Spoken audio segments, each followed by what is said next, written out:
Good morrow, ye bonny lads and lasses. Know that I am one who sees all, and thou art most welcome to this showcase of stories rarely told and oddities most intriguing.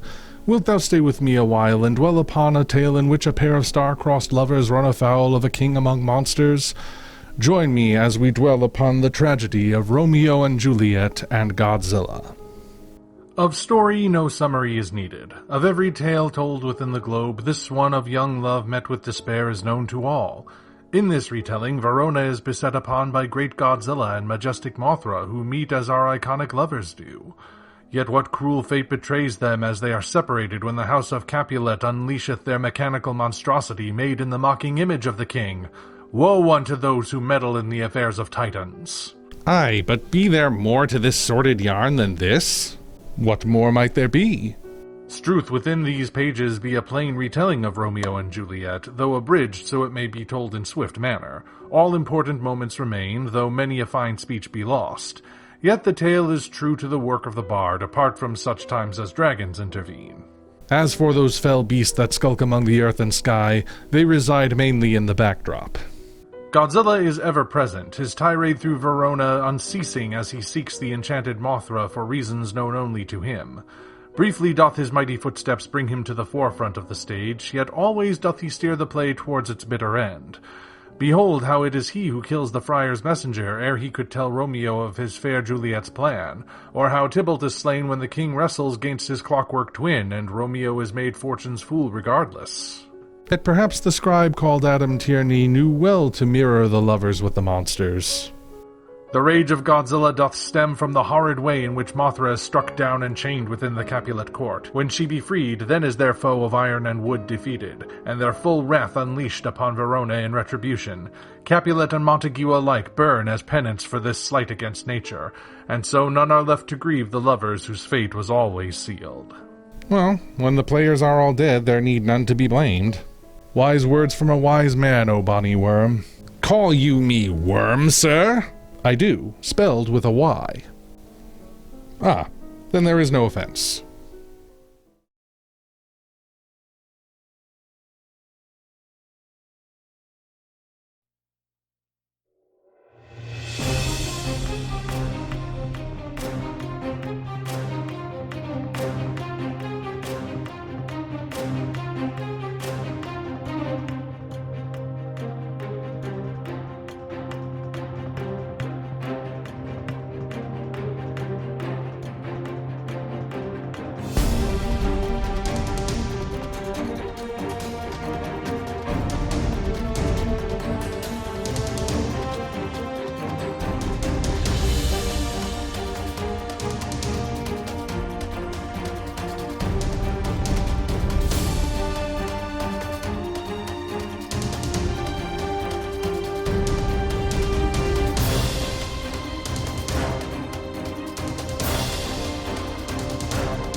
Yet as I think on't, this play be not the one where no soul remains in the final act.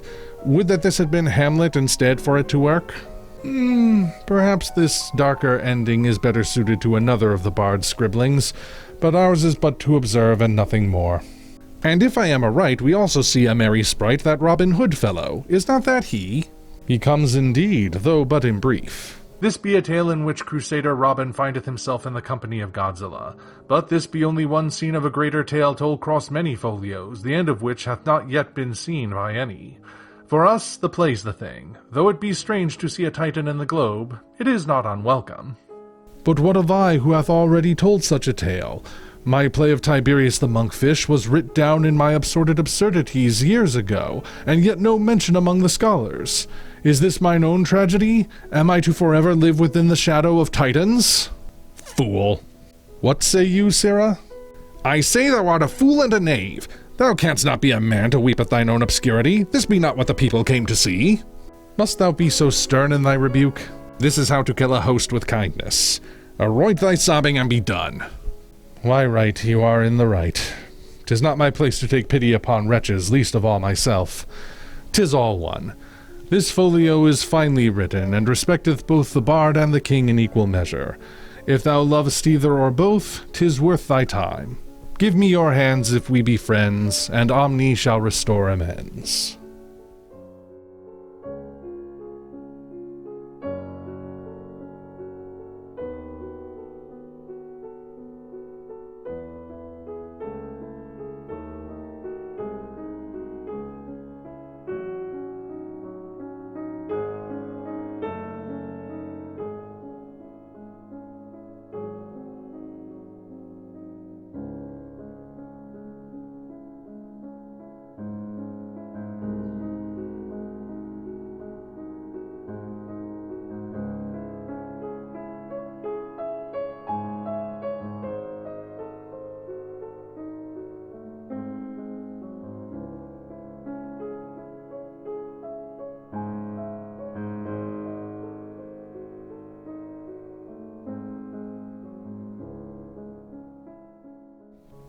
And quoth the great scholar of our time, read a freaking book, people.